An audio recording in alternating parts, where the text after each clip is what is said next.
Salut à toutes et à tous, bienvenue sur ma chaîne Ciné Série Galaxy. Aujourd'hui on se retrouve pour un film que je me suis régalé à regarder. Il s'agit de Way Down, alias The Vault, alias en français Braquage Final. Oui, c'est le problème des titres, on ne sait jamais, il y a plusieurs titres différents. Et au final, le film s'appelle Braquage Final en français. C'est un film dans la veine de la Casa de Papel, dans la veine de Insaisissable. Vous savez, les films qui se passent à Las Vegas avec ces deux bandes de casseurs prestidigitateurs. Bref, ça s'inscrit vraiment dans le film de braquage. Certains, malheureusement, lui reprochent son manque d'originalité. C'est pas le sujet ici, l'originalité du film.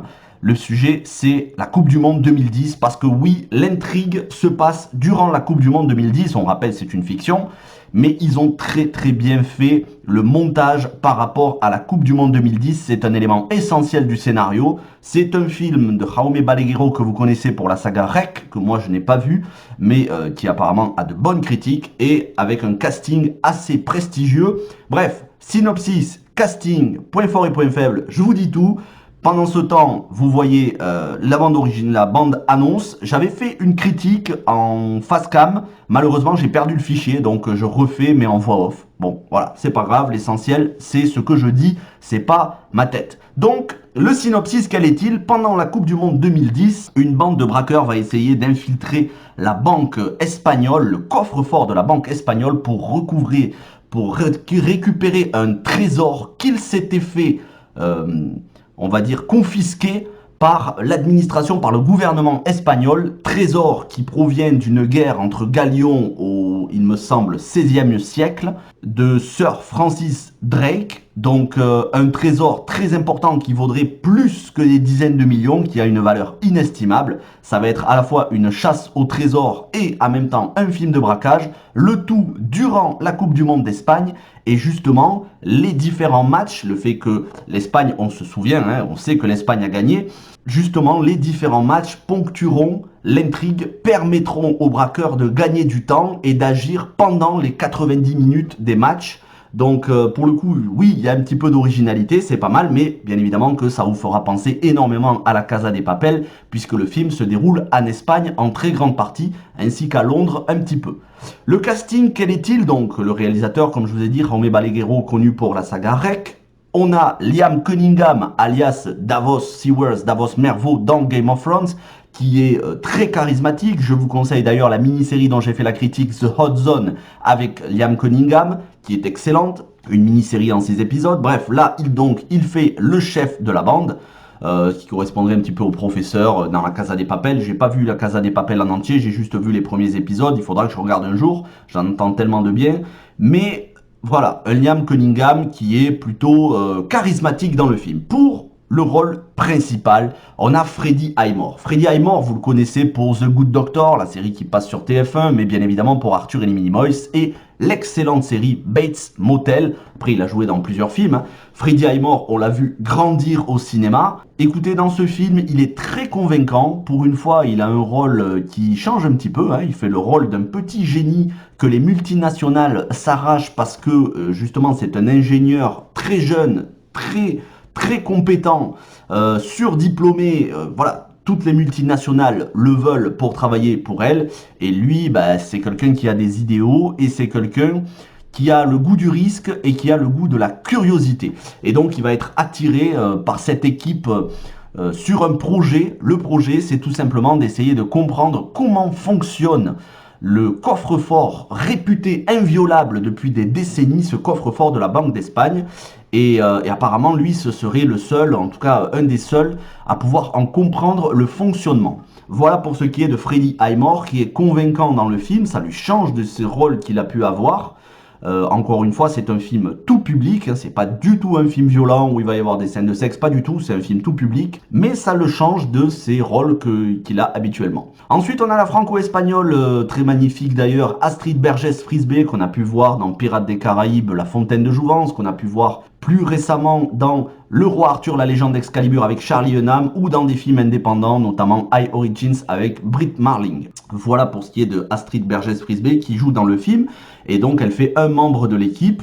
Je vous en dis pas plus sur son rôle, c'est très intéressant. Pour le reste du casting, C'est composé de Sam Riley, acteur anglais qu'on a pu voir dans Maléfique 1 et 2, les Disney live action, qui sont parmi les meilleurs Disney live action, et compléter ce casting avec Famke Janssen, qui fait une agent du MI6, parce que oui, cette bande de braqueurs, beaucoup sont anglais et ils agissent à la fois pour leurs propres intérêts et pour le compte de la couronne britannique, c'est-à-dire qu'ils ont pour but normalement de se partager le trésor 50-50.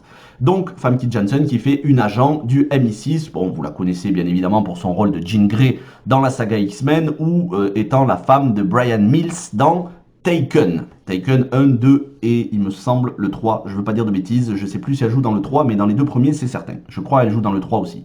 Voilà pour ce qui est du casting. Alors les points forts du film, c'est très clairement, on sent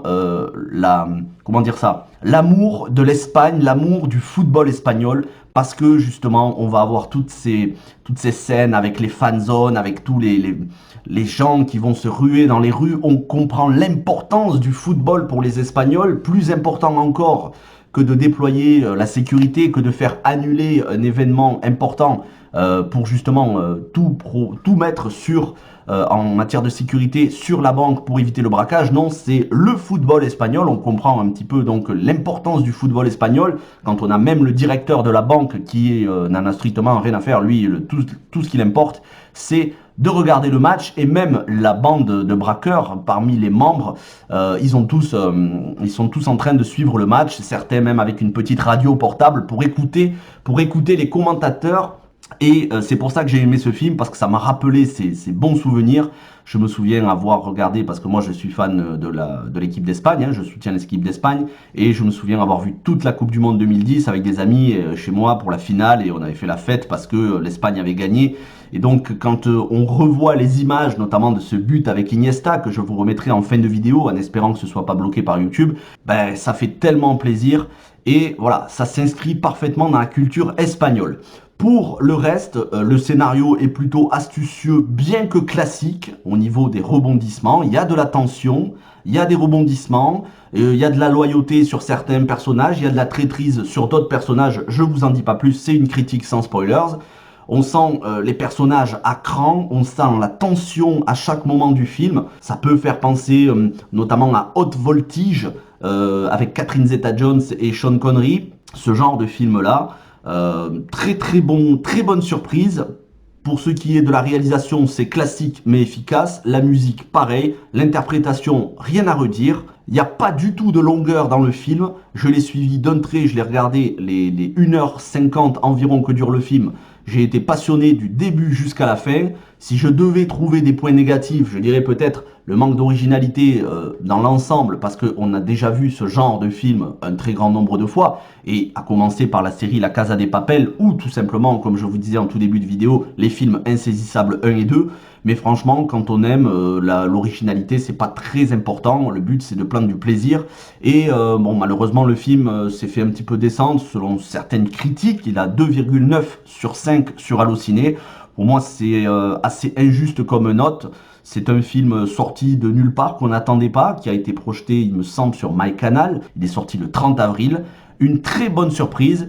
Je vous laisse avec l'image finale, le but d'Iniesta. Ça fait tellement plaisir de revoir ces images. J'espère que vous êtes fan de foot, et si c'est pas le cas, c'est pas grave, parce que le film s'adresse à tout le monde. Merci à tous d'avoir regardé cette critique. N'hésitez pas à la liker, vous abonner, partager, et on se retrouve très vite pour de nombreuses vidéos, live, adaptations de jeux vidéo au cinéma. Merci à tous, passez une bonne journée, prenez soin de vous. Ciao tout le monde. Torres, está ante el centro Iniesta, para él va ese balón, él le cae a Cesc Fábregas, Fábregas para Iniesta, Iniesta, chuta Iniesta, ¡gol! ¡Gol!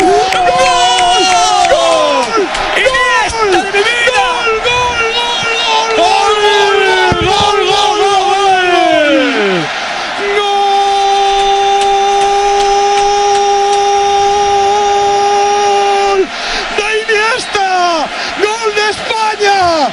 A falta de 4 minutos somos campeones del mundo. Frotó la lámpara, salió el genio, Andrés Iniesta. España 1, Holanda 0. Gol de España.